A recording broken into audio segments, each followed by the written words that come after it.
ছাত্রলীগের সাথে মিলে মিশে তারা রাজনীতি করেছেন। গণঅভ্যুত্থান সফল হওয়ার পরে তারা বিভিন্ন ক্যাম্পাসে তারা আত্মপ্রকাশ করেছেন। বাংলাদেশ জাতীয়তাবাদী ছাত্র দলের পক্ষ থেকে তাদের এই আত্মপ্রকাশকে আমরা স্বাগত জানিয়েছিলাম।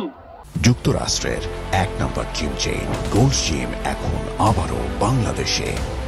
বসুন্ধরা আবাসিক এলাকা ও বসুন্ধরা সিটি শপিং মলে। কিন্তু অত্যন্ত দুঃখের বিষয়, তারা বাংলাদেশের বেশিরভাগ ক্যাম্পাসে গোপন তৎপরতার মাধ্যমে বাংলাদেশের সাধারণ শিক্ষার্থীদেরকে প্রতিনিয়ত বিভ্রান্ত করে, বাংলাদেশের সাধারণ শিক্ষার্থীদের নামে কথিত ব্যানার ব্যবহার করে তারা বাংলাদেশের সাধারণ শিক্ষার্থীদেরকে প্রতিনিয়ত বিভ্রান্ত করছে। আপনারা দেখেছেন গত এক সপ্তাহে কুমিল্লাতে আমরা দেখেছি যে একই পরিবারের ৩ জন সদস্যকে মব সৃষ্টি করে হত্যা করা হয়েছে। কিন্তু বাংলাদেশের কোন ক্যাম্পাসে গুপ্ত সংগঠনের সেই সন্ত্রাসীরা কোন ক্যাম্পাসে কিন্তু কোনো প্রতিবাদ করেনি। আমরা দেখেছি খুলনাতে আমাদের সহযোদ্ধাকে গুলি করে হত্যা করেছে এবং তার মৃত্যু নিশ্চিত করার জন্য তার পায়ের রক কেটে দেওয়া হয়েছে। কিন্তু তার প্রতিবাদে আমরা বাংলাদেশের কোন ক্যাম্পাসে আমরা কথিত সাধারণ শিক্ষার্থীদের ব্যানারে কোন প্রতিবাদ আমরা দেখিনি। আমরা প্রতিবাদ দেখিনি চাঁদপুরে খুলপারত অবস্থায় একজন মুয়াজ্জেমকে হত্যা চেষ্টা করা হয়েছিল, তারও প্রতিবাদে কথিত শিক্ষার্থীদের ব্যানার ব্যবহার করে আমরা কোনো প্রতিবাদ করতে দেখি নাই। আমরা প্রতিবাদ করতে দেখেছি বাংলাদেশ জাতীয়তাবাদী ছাত্র দলের চট্টগ্রাম প্রকৌশল প্রযুক্তি বিশ্ববিদ্যালয়ে একটি কমিটি ঘোষণা করা হয়েছে।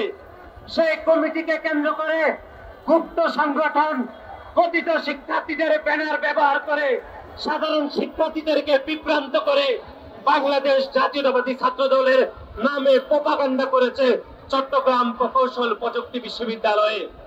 আমরা বাংলাদেশ জাতীয়তাবাদী ছাত্র দলের পক্ষ থেকে ঘোষণা দিতে চাই, বাংলাদেশের প্রতিটি ক্যাম্পাসে প্রকাশ্যে রাজনীতি থাকা উচিত।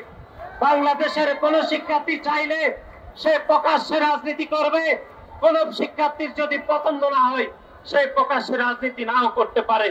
কিন্তু বাংলাদেশের কোন ক্যাম্পাসে গুপ্ত সংগঠন ছাত্র শিবির যে রাজনীতি করে সে গুপ্ত রাজনীতি বাংলাদেশের কোন ক্যাম্পাসে চলতে পারে না সংগ্রামী বন্ধুগণ।